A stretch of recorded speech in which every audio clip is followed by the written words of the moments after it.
truth wizard, apparently. I didn't come up with the name. It's like a Wikipedia thing, which apparently was half debunked, but also, that guy's going really fast for a red light. Also, like, not. But,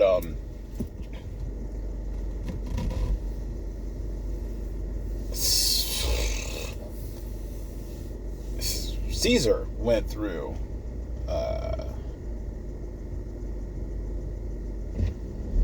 like, the behavioral analysis, right? And so, like, I could bounce my... So basically, given what little bit of, I won't say research, but my ability to confirm my hypothesis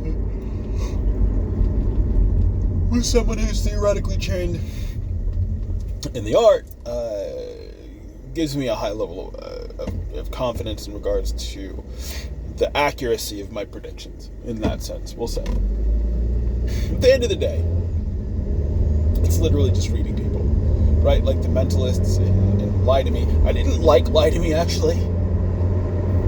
Like, I eventually got past, like, the first episode or so, but, like, the first episode, he finds, like, a natural, and, like, there's this conversation, quote-unquote, this conversation that happens where, like, she's, like, accepting his apology, even though, you know, he's not saying anything, and, like, the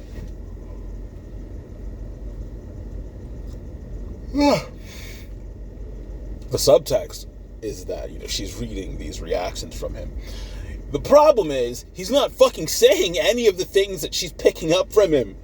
And it drove me fucking mad, because I'm like, But it's basically that, right?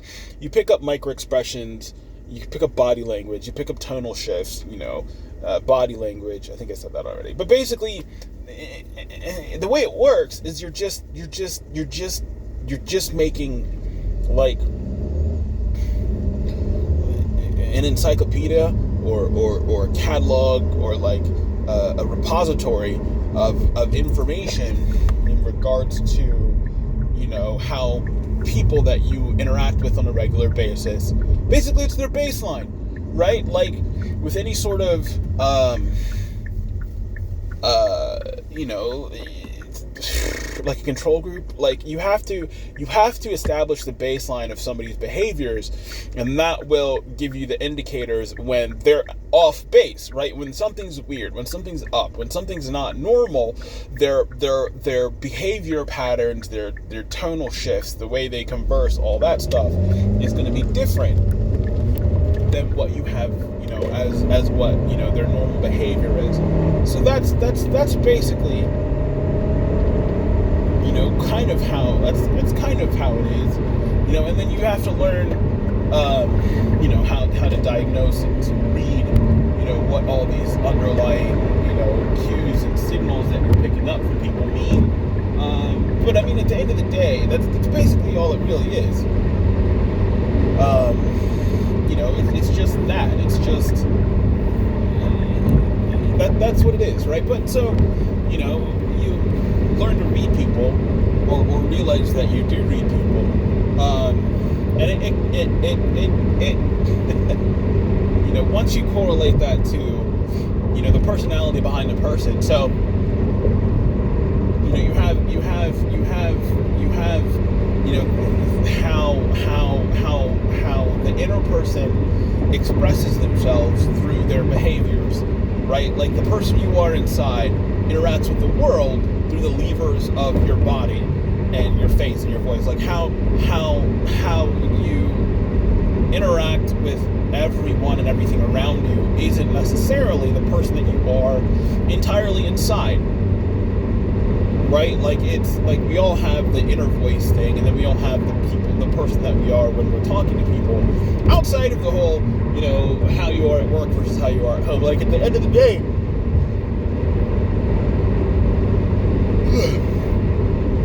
there's still that delineation between, you know, the inner you and the outer you. So how the inner you communicates with those around you via the outer you is, you know, sort of what you try to see, right? You try to learn what the other person is saying not just with their words, but with, how they overall express themselves and interact to figure out what they're really trying to say or hide inside.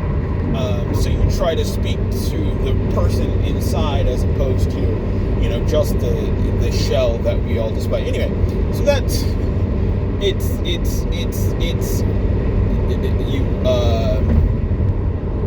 the accuracy of the there's a high level of accuracy. From what I've been able to determine, there's a high level of accuracy. Like, I'm not always right, so I know I'm wrong enough to not be always right, but I'm right enough to not ignore my predictions. Basically, it's kind of creepy. It creeps me out. I don't like talking about it because it's kind of creepy to know I'm sitting there reading things and whatever. To date, that I can consciously recall, or at least in regards to actively attempting to do so, there's only been one person I can't fucking read well. And when you're used to relying on an almost psychic level of insight towards, what people are actually saying, thinking, and or doing, when you don't have that extra limb, as it were, that sixth sense, it's kind of maddening. It's kind of maddening, especially when the signals you get are fucking weird. Anyway, so I say all that. Also, you realize that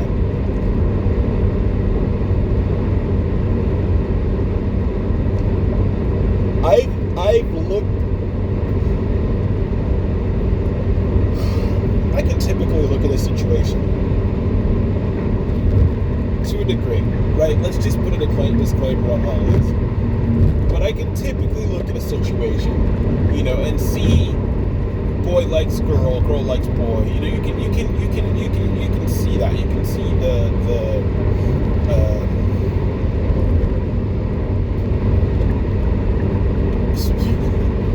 what am I dancing around saying? I can't feel anything in response. I just fucking shortcutted through so many different sub-conversations. But I can't feel anything. What do I mean by that?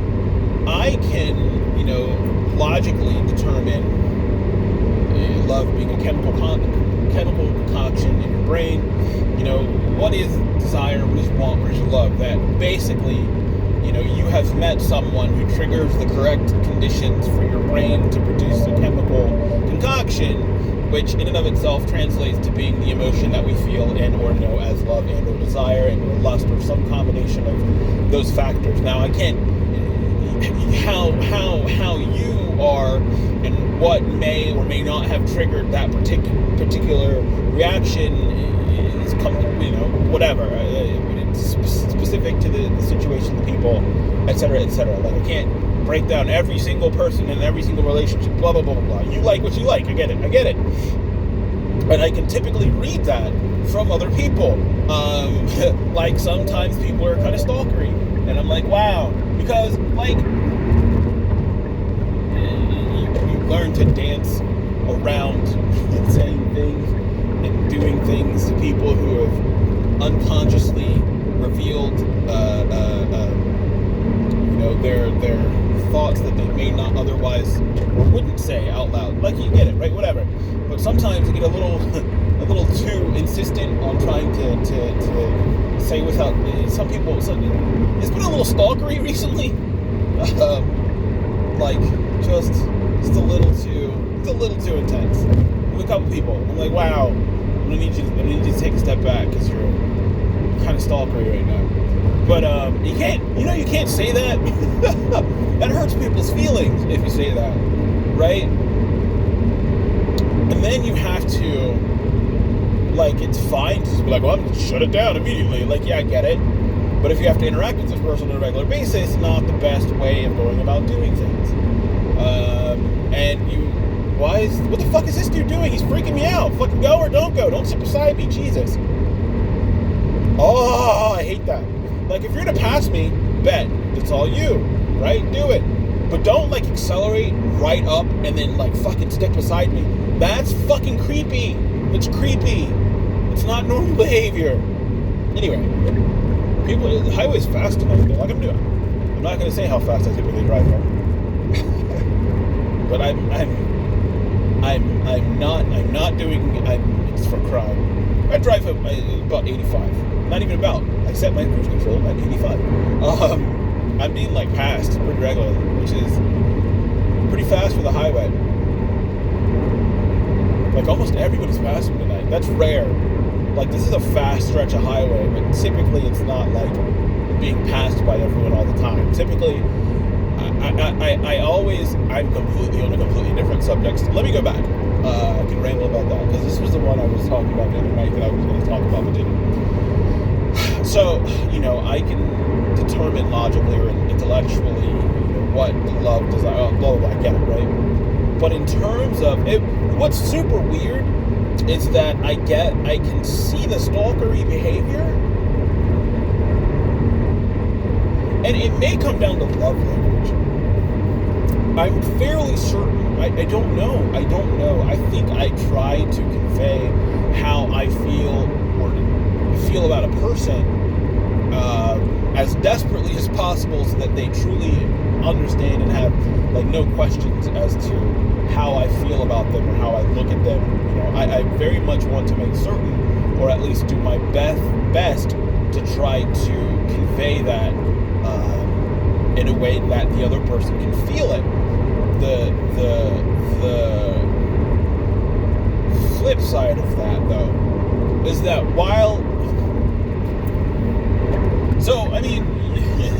you look at the combination of a whole lot of things, and basically, it translates to basically being an empath to some degree, right? Like if I'm around people who are in a negative mood, like I feel it on my fucking skin, like it's not a good feeling. That's why like a big part of my personality is pulling people out of their shells, making people comfortable, like fucking selling a situation, because it makes me uncomfortable if I'm around it. Like I can feel it and I don't like it, like blah blah blah. So like so you take that, right? You take the ability to like quote unquote sense, to a certain degree what people are feeling around you, or get a general read of the mood and all that, so read the room, etc., all that stuff, right? But and it's more detailed than I'm saying, or maybe not, I don't know. What I'm saying though is that regardless of all of that, and I've only like that I can think of like maybe twice that I can think of are two instances where, at least from where I was sitting, there was a possibility that what was being communicated was enough for me to feel something from someone else, as opposed to just words, as opposed to somebody just saying something, or saying something, or it's words, and I don't feel anything, and that I'm used to it, right? I'm used to it, and it's weird when you look at it, in the context of, stalkery people and stalkery behavior and that sort of, because that's not the same thing. Like I can understand the sort of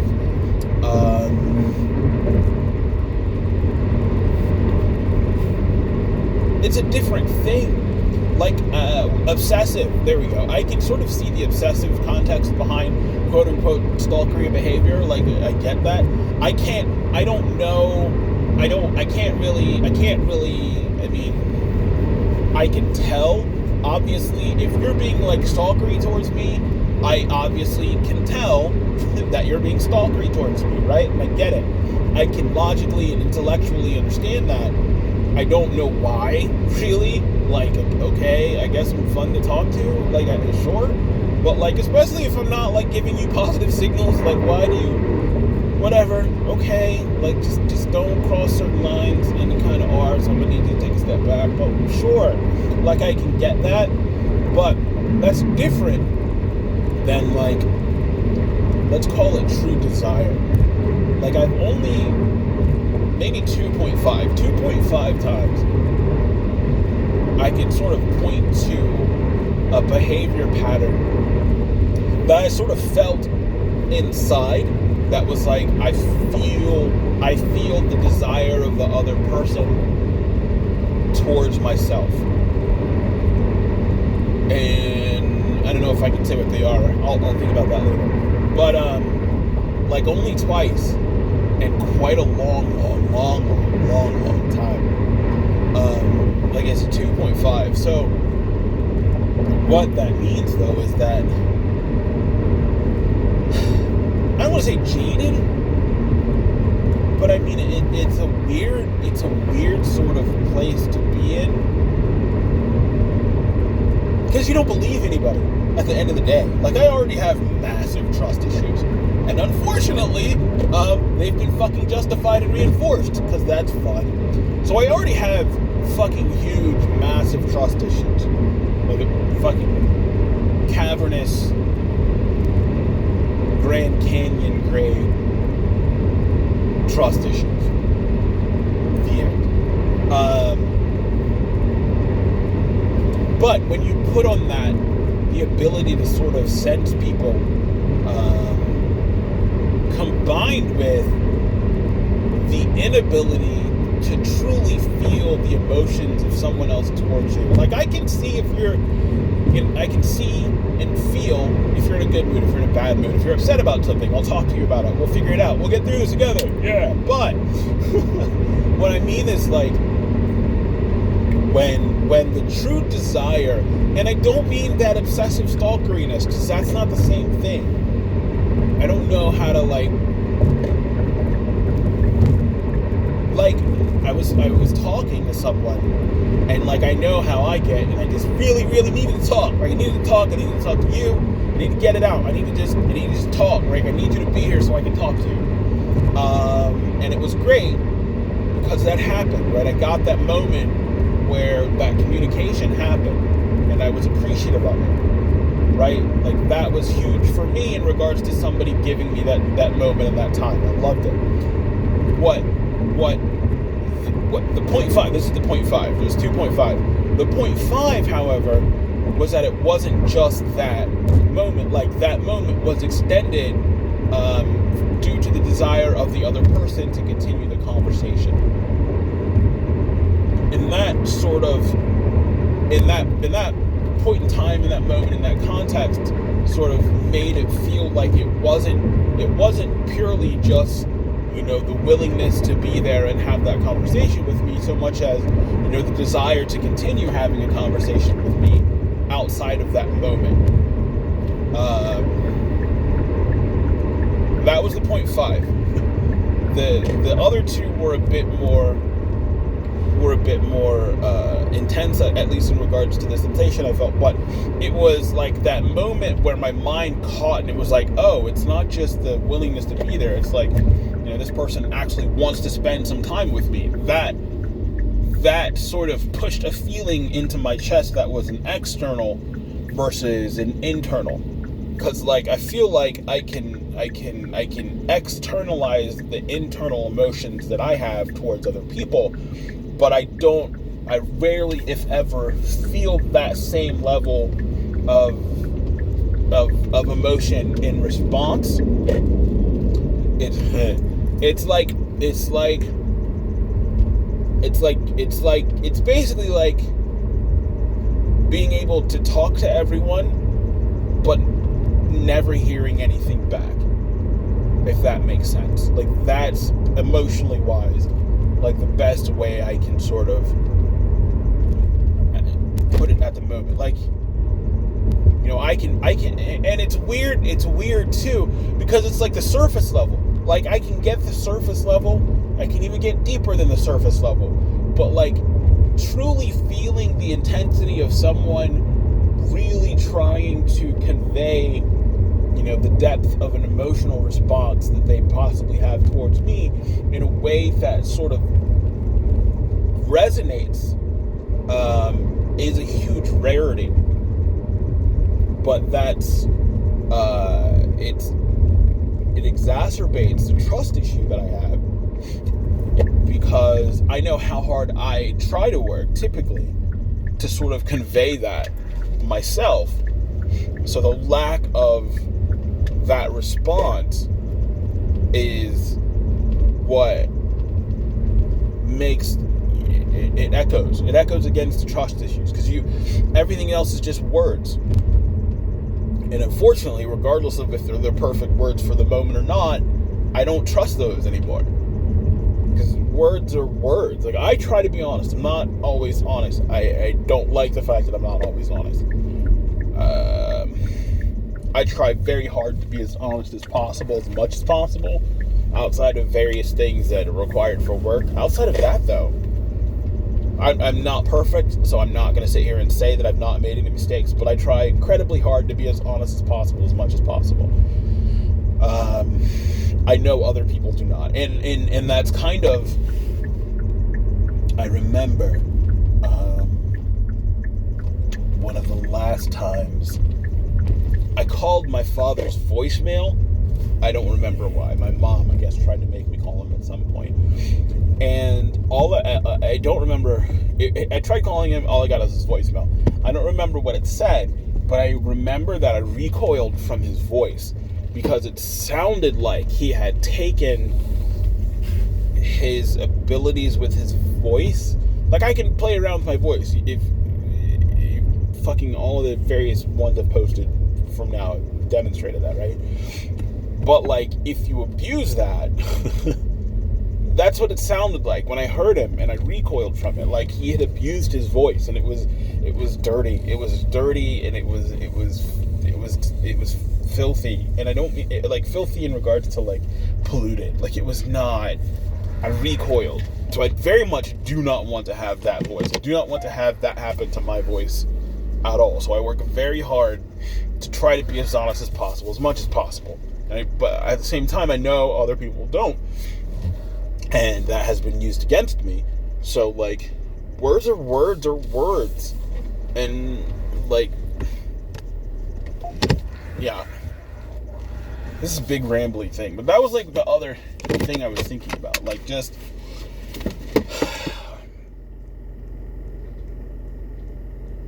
It's really weird to be able to read other people so well. And feel other people. But not truly feel loved. Like, I feel like I try to demonstrate that. And, you know, I can pick up on obsession. I can hear lust and passion and desire. I get all of that. But there's, like, something different about that moment where somebody really tries to communicate and resonate with you inside, you know, with that I'm here.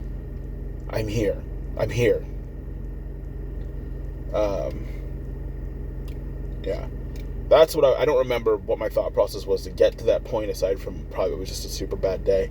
But that was the other thing I was talking about outside of the car thing that I talked about the other day. Anyway, that's it. That's it. We're gonna leave it here. Bye.